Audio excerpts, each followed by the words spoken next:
Hello and welcome to the Gyan galaxy. क्या आपको पता है भारत का संविधान विश्व का सबसे बड़ा संविधान माना जाता है, क्योंकि भारत के मूल संविधान में 395 अनुच्छेद थे। इसके अलावा 8 अनुसूचियां और 22 भाग थे।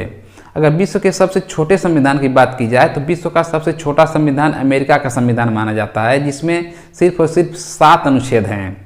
दोस्तों, आज से हम लोग भारतीय संविधान की एक नई श्रृंखला शुरू कर रहे हैं, जिसके अंतर्गत हम लोग भारतीय संविधान के जितने भी अध्याय हैं, जितने भी चैप्टर हैं, उन सारे अध्यायों को बारी बारी से पढ़ेंगे और अच्छे तरीके से समझेंगे, ताकि परीक्षाओं में आने वाले जो भी क्वेश्चंस हैं वो क्वेश्चंस हम लोगों से छूटने न पाएँ और सारे क्वेश्चंस को हम लोग परीक्षाओं में हल करके आएँ।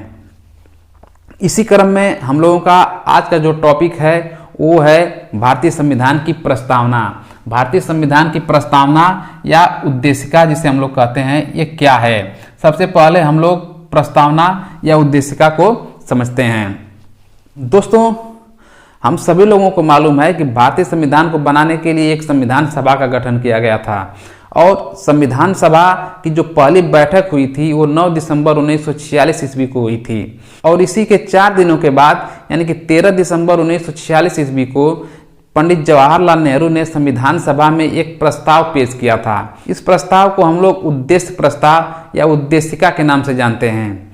इस उद्देशिका को पेश करने का मुख्य उद्देश्य ये था कि भारतीय संविधान निर्माताओं को ये पता चले कि किस तरह का संविधान हमें बनाना है या भारतीय संविधान में किन खूबियों को, किन आदर्शों को शामिल करना है, ताकि भारतीय लोकतंत्र वर्षों वर्षों तक चलता रहे।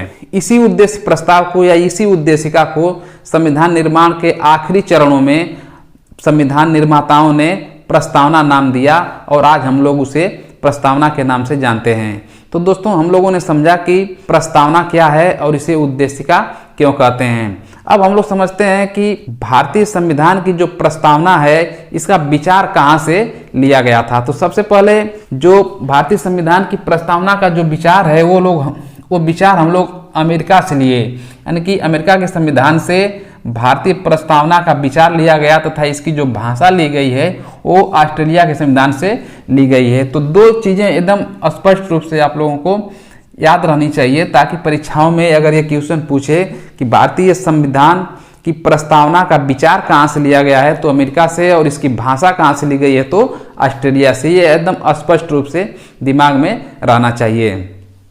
अब हम लोग समझते हैं कि भारतीय संविधान की प्रस्तावना वास्तव में है क्या। तो भारतीय संविधान की प्रस्तावना शुरू होती है हम भारत के लोग से, यानी कि भारत की जनता से। तो भारतीय संविधान की प्रस्तावना हम भारत के लोग भारत को संपूर्ण प्रभुत्व संपन्न, समाजवादी, पंथ निरपेक्ष, लोकतंत्रात्मक गणराज्य बनाने के लिए तथा इसके समस्त नागरिकों में न्याय, स्वतंत्रता, समता प्राप्त करने के लिए तथा उन सब में व्यक्ति की गरिमा, राष्ट्र की एकता और अखंडता सुनिश्चित करने वाली बंधुता बढ़ाने के लिए दृढ़ संकल्प होकर 26 नवंबर 1949 को हम लोग इसे अंगीकृत करते हैं। तो ये भारतीय संविधान की प्रस्तावना है। इस भारतीय संविधान की प्रस्तावना को याद रखना उतना ज़्यादा महत्वपूर्ण नहीं है जितना कि इसके शब्दों को समझना है, यानी कि इस प्रस्तावना में दिए गए जितने भी तरीके के शब्द हैं उन सारे शब्दों को हमें समझना है और उन्हीं शब्दों से क्वेश्चन आते हैं और उन्हीं शब्दों से ऐसे ऐसे क्वेश्चन घुमा फिरा के दिए जाएंगे जो कि हमें मुश्किल में डाल सकते हैं परीक्षाओं में। तो हमें सबसे पहले उन शब्दों को समझना है। तो सबसे पहले हम लोग भारतीय संविधान के अंतर्गत जितने भी शब्द हैं उन सारे शब्दों को स्पष्ट रूप से समझ लेते हैं। तो सबसे पहले जो शब्द आता है कि हम भारत के लोग, हम भारत के लोग यानी कि भारत की जनता भारतीय संविधान को शक्ति प्रदान करती है। तो भारतीय संविधान को शक्ति प्रदान करने वाला भारत की जनता है और भारत की जनता के द्वारा भारतीय संविधान को शक्ति मिलती है और उसी शक्ति के द्वारा भारत का संविधान सबसे ऊपर उठ करके भारतीय शासन व्यवस्था को संचालित करता है या भारतीय संविधान के अनुसार पूरी शासन व्यवस्था संचालित होती है। तो भारतीय संविधान का जो मुख्य स्रोत है वो है भारत की जनता। तो भारत की जनता भारतीय संविधान का स्रोत कही जाएगी। संविधान की प्रस्तावना में जो शब्द आते हैं वो है संपूर्ण प्रभुत्व संपन्न, समाजवादी, पंथ निरपेक्ष, लोकतंत्रात्मक गणराज्य। ये जो 5 शब्द हैं इन 5 शब्दों से हमारे भारतीय संविधान के स्वरूप का पता चलता है। यानी कि भारतीय संविधान का स्वरूप कैसा है, ये 5 शब्द हमें बताते हैं। तो ये 5 शब्दों को हम लोग सबसे पहले समझते हैं कि 5 शब्द क्या हैं। पहला शब्द है संपूर्ण प्रभुत्व संपन्न। संपूर्ण प्रभुत्व संपन्न का मतलब होता है भारत अपने आंतरिक या बाह्य निर्णयों को लेने के लिए पूरी तरह से स्वतंत्र है और इस पे किसी भी बाहरी शक्ति का किसी भी तरह का कोई वर्चस्व या कोई हस्तक्षेप नहीं है और भारत अपने आंतरिक व बाह्य निर्णय लेने के लिए पूरी तरह से स्वतंत्र है। तो संपूर्ण प्रभुत्व संपन्न का मतलब हम लोगों ने समझा। दूसरा जो शब्द है वो है समाजवाद। समाजवाद का अर्थ होता है समानता। समानता यानी कि देश में समानता स्थापित करना। तो देश में या समाज में 2 तरह के लोग पाए जाते हैं, एक अमीर वर्ग पाया जाता है और एक गरीब वर्ग पाया जाता है। तो दोनों में समानता कैसे स्थापित की जाए, इसी को ध्यान में रखते हुए समाजवाद शब्द को भारतीय संविधान की प्रस्तावना में शामिल किया गया है। तो समाजवाद का जो अर्थ होता है वो समानता होता है, लेकिन जो यूरोप में इसका अर्थ लिया जाता है वहां पे गरीब वर्ग लड़ झगड़ करके या संघर्ष के द्वारा उच्च वर्ग से अपने हक और अधिकार छीन करके समानता लाने का प्रयास करता है। लेकिन भारत के संविधान में जो समाजवाद का उपयोग किया गया है, ये समाजवाद नेहरू की विचारधारा पर आधारित है। यानी कि इस समाजवाद के अनुसार किसी वर्ग विशेष को लड़ने झगड़ने या संघर्ष करने की स्थिति नहीं आएगी, बल्कि इसमें जो गरीब वर्ग है और जो अमीर वर्ग है वे दोनों आपस में तालमेल बिठा करके आपसी समझबूझ के द्वारा समानता स्थापित करेंगे, न कि लड़ झगड़ करके या संघर्षों के द्वारा। तो भारतीय संविधान के प्रस्तावना में जो समाजवाद है वो पूरी तरह नेहरू के विचारों पे आधारित है। परीक्षाओं में क्वेश्चन पूछा जाता है कि भारत के संविधान की प्रस्तावना में जो समाजवाद शब्द है वो किसकी विचारधारा से प्रभावित है। तो इसका सीधा सीधा उत्तर है कि ये नेहरू की विचारों से प्रभावित है। तीसरा जो शब्द है वो है पंथ निरपेक्ष। धर्मनिरपेक्ष का अर्थ ये है कि भारत का कोई राष्ट्रीय धर्म नहीं होगा। भारत में जितने भी तरह के धर्म हैं उन सभी धर्मों को समान भाव से और समान अधिकार भारतीय संविधान देता है। इसमें कोई भी धर्म किसी भी स्थिति में भारत का राष्ट्रीय धर्म नहीं हो सकता है और भारत में सभी धर्मों को एक समान दृष्टि से देखा जाता है और एक समान अधिकार सभी धर्मों को प्राप्त है। अगला जो शब्द है वो है लोकतंत्रात्मक। लोकतंत्रात्मक का अर्थ होता है लोकतंत्र या लोगों का शासन या लोगों का तंत्र, यानी कि शासन की एक ऐसी व्यवस्था जिसमें लोगों के द्वारा शासन स्थापित किया जाए, इसे हम लोग लोकतंत्र कहते हैं। लोकतंत्र शब्द का एक स्पष्ट और अच्छा परिभाषा अब्राहम लिंकन के द्वारा दी जाती है कि जनता का, जनता के द्वारा और जनता के लिए शासन। ये जो परिभाषा है ये लोकतंत्र को स्पष्ट रूप प्रदान करता है कि लोकतंत्र क्या है, इसे हम लोग इस परिभाषा के अंतर्गत समझ सकते हैं। लोकतंत्र का मतलब है कि लोगों का शासन। अब है गणतंत्र। गणतंत्र का अर्थ होता है कि राज्य का जो प्रमुख होगा या जो हेड होगा वो वंशानुगत प्रक्रिया से नहीं होगा, बल्कि चुनाव के द्वारा होगा या निर्वाचित तरीके से होगा। यानी कि राज्य का जो राष्ट्राध्यक्ष होगा वो निर्वाचित विधि से चुन करके आएगा, न कि वंशानुगत तरीके से। तो ये 5 शब्द हैं और इन 5 शब्दों को हम लोगों ने समझा है। अब हम लोग समझते हैं इधर के जो शब्द हैं न्याय, स्वतंत्रता, समता, व्यक्ति की गरिमा, राष्ट्र की एकता और बंधुता।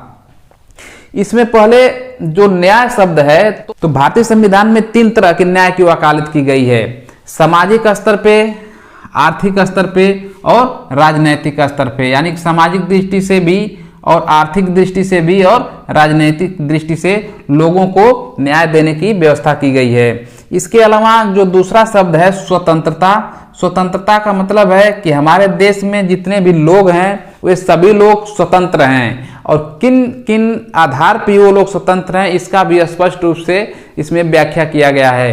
यानी कि अपने विचारों को लेकर के वो लोग स्वतंत्र हैं, अभिव्यक्ति को लेकर के स्वतंत्र हैं, धर्म को लेकर के स्वतंत्र हैं, विश्वास को और उपासना को। यानी कि जो भी हमारे देश की जनता है या देश के जो नागरिक हैं वे उनके अपने विचार, अपने अभिव्यक्ति, अपना विश्वास और अपना धर्म और अपनी उपासना, वे लोग इन सारे मामलों में पूरी तरह से स्वतंत्र हैं और राज्य जो है किसी भी तरह का उनके विषयों में किसी भी तरह का कोई हस्तक्षेप नहीं करेगा।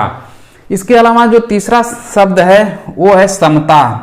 समता का अर्थ होता है समानता, और ये समानता जो है व्यक्ति की प्रतिष्ठा को लेकर के है और अवसर को लेकर के है। यानी कि जो देश की जनता है या जो देश के नागरिक हैं, वे देश के नागरिकों को एक समान रूप से प्रतिष्ठा मिलनी चाहिए या मान सम्मान मिलना चाहिए, चाहे वो जहां भी रहें, उन लोगों को, सभी लोगों को समान रूप से आदर और भाव मिलना चाहिए। इसके अलावा सभी लोगों को समान रूप से अवसर भी मिलना चाहिए। यानी कि प्रतिष्ठा और अवसर, ये दो दृष्टि से ये लोग समता या समानता हासिल कर सकते हैं। इसके बाद है व्यक्ति की गरिमा, राष्ट्र की एकता और बंधुता। तो बंधुता का मतलब होता है भाईचारा, यानी कि हम लोगों के देश में जितने भी लोग निवास करते हैं या भारत के जो जनता है या भारत के जो नागरिक हैं, उन नागरिकों में आपसी भाईचारा होना चाहिए। आपसी भाईचारा को ही बंधुता कहते हैं, और वो भाईचारा ऐसी होनी चाहिए कि इसमें जो है प्रत्येक व्यक्ति की गरिमा जो है बनी रहे और राष्ट्र की एकता भी सुनिश्चित रहे और अखंडता भी सुनिश्चित रहे। यानी कि राष्ट्र की एकता और अखंडता को किसी भी तरह का कोई आंच, राष्ट्र की एकता और अखंडता पे किसी तरह का कोई आंच न आने पाए। इस तरह की बंधुता की वकालत जो है हम लोगों का संविधान करता है। तो ये है हम लोगों के भारत के संविधान की प्रस्तावना, और प्रस्तावना में आने वाले जो मुख्य जो शब्द हैं, उन सारे शब्दों को हम लोगों ने पढ़ा और अच्छे तरीके से समझा। और लास्ट में 26 नवंबर 1949 एक डेट है, एक तिथि है, जिस तिथि को हम लोगों का भारतीय संविधान पारित होता है या बन करके तैयार होता है, और उसे भारत की जनता या फिर भारतीय संविधान निर्माता उसे अंगीकृत करते हैं। इस तिथि को भारतीय संविधान की प्रस्तावना में शामिल किया गया है। और भारतीय संविधान के जितने भी अनुच्छेद थे, उनमें से कुछ अनुच्छेदों को इसी तिथि को यानी 26 नवंबर को ही लागू कर दिया गया था, लेकिन इसमें से जो अधिकतर प्रावधान थे, जो अधिकतर अनुच्छेद थे, उन सारे अनुच्छेदों को 26 जनवरी 1950 को लागू किया गया था। यानी कि हम लोगों का संविधान 26 नवंबर 1949 को बन करके तैयार हो गया और इसे अंगीकृत भी किया गया, लेकिन इसके सारे प्रावधानों को इस डेट पे लागू नहीं किया गया, बल्कि 26 जनवरी 1950 को लागू किया गया।